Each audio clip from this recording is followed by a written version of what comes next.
स्वामी प्रसाद मौर्य आज अपना नामांकन दाखिल करेंगे पीएलसी के लिए। एमएलसी के लिए आपको बता दें कि नामांकन दाखिल करेंगे स्वामी प्रसाद मौर्य, और एमएलसी का जो चुनाव होना है उस बाबत स्वामी प्रसाद मौर्य अपना नामांकन दाखिल करेंगे। दोपहर 12:30 बजे नामांकन दाखिल करने वाले हैं स्वामी प्रसाद मौर्य।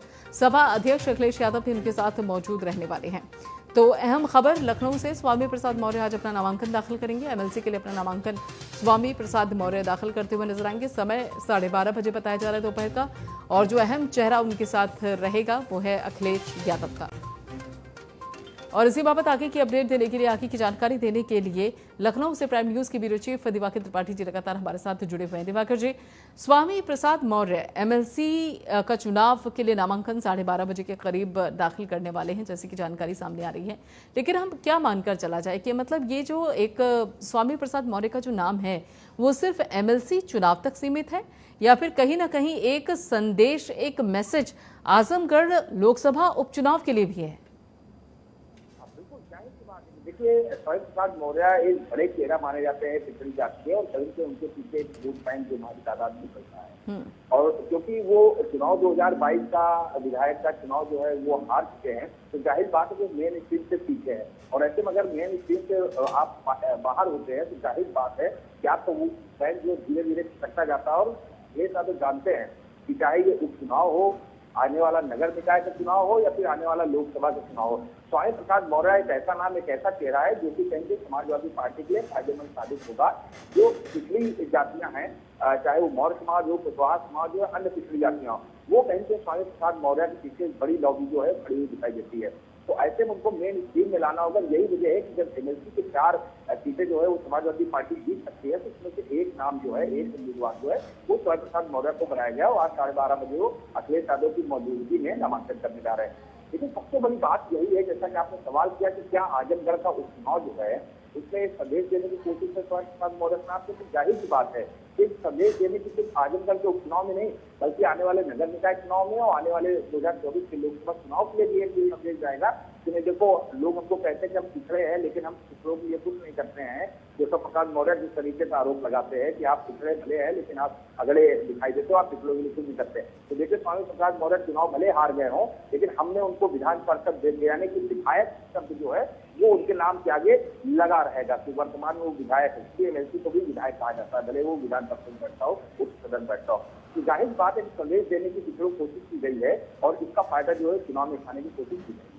बिल्कुल, लेकिन ये तो एक तरीके से देखा जाए तो स्वामी प्रसाद मौर्य को संतुष्ट करने की बात हुई कि उनको पूरी तरीके से संतुष्ट रखा जाए कि देखिए, आप भले ही चुनाव हार गए हैं, लेकिन हम आपकी पार्टी के अंदर आपकी वैल्यू करते हैं।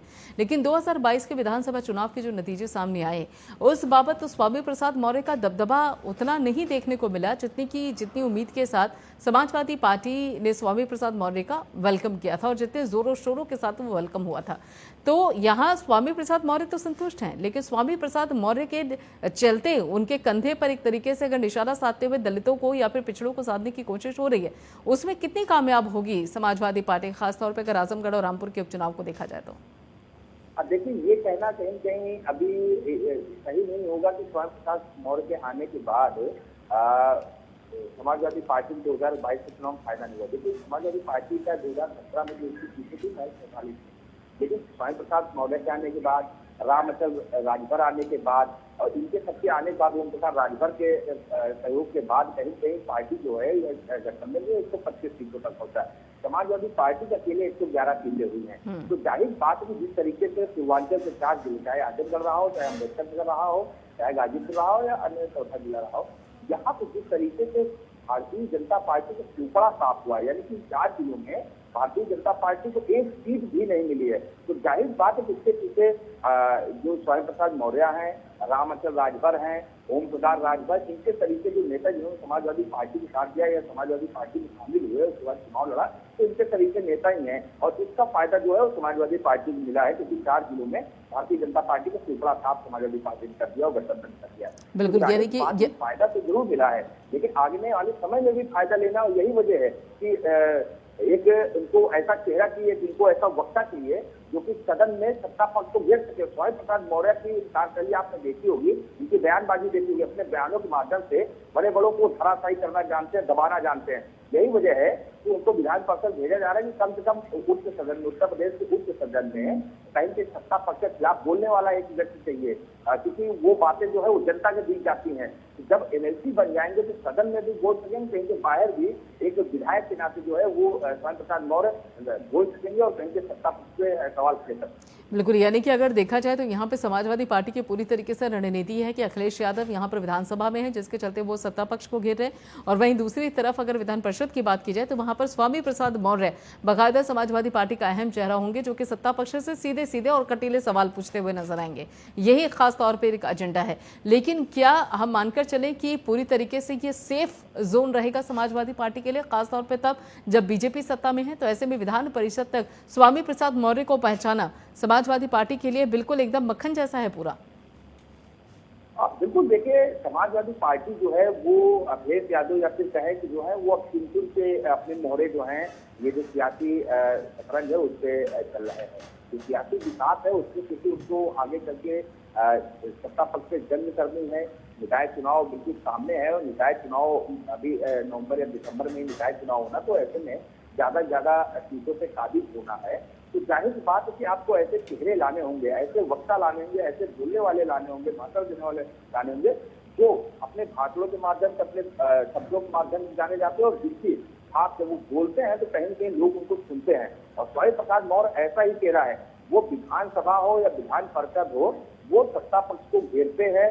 कहीं कहीं उनकी जो एक मोटी आवाज या दबंग आवाज है वो कहीं कहीं लोग सुनते हैं, और भाषणबाजी जब वो जाकर जनता में करते हैं तब भी लोग उनको सुनते हैं। तो जाहिर सी बात है अपने बयानों के लिए जाने जाते हैं, अपनी बेबाकी के लिए जाने जाते हैं। और ऐसा ही क्योंकि विधानसभा में तो अखिलेश यादव जमकर सत्ता पक्ष को घेरेंगे, लेकिन विधान परिषद में सत्ता पक्ष को घेरने के लिए कोई मोटी आवाज या फिर कहें कि दबंग आवाज जो है वो नहीं थी अखिलेश यादव के पास।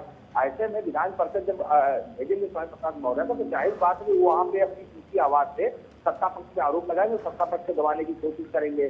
तो जाहिर सी बात है कि ये विधान परिषद विधानसभा के अंदर की बात होगी, लेकिन बाहर भी कहीं से जो बयानबाजी जिस तरीके से करते हैं, आपने देखा होगा विधानसभा चुनाव दौरान नेवला का अपना हर तरीके की बयानबाजी जो है वो की थी स्वामी प्रसाद मौर्य ने। और स्वामी प्रसाद मौर्य का एक प्रकार से देखा जाए तो सोशल मीडिया में दबदबा बढ़ा था, लोग उनको सुनना चाहते थे, देखना चाहते थे। तो जाहिर बात है कुछ ऐसा ही, क्योंकि जब चुनाव चलते हैं तो चुनाव में सिर्फ भीड़ जो जमा होती है वो आपको सुनने और देखने के लिए जमा होती है, और भीड़ ही कहीं कहीं माहौल बनाती है। तो ऐसे में स्वामी प्रसाद मौर्य मुफीद साबित हो सकते हैं अखिलेश यादव। बिल्कुल एक वजनदार चेहरा, खासतौर पर विधान परिषद की अगर बात की जाए। आप हमारे साथ जुड़े रखिए दिवाकर त्रिपाठी जी। तो यहाँ पर आपको बता दें कि स्वामी प्रसाद मौर्य 12:30 बजे के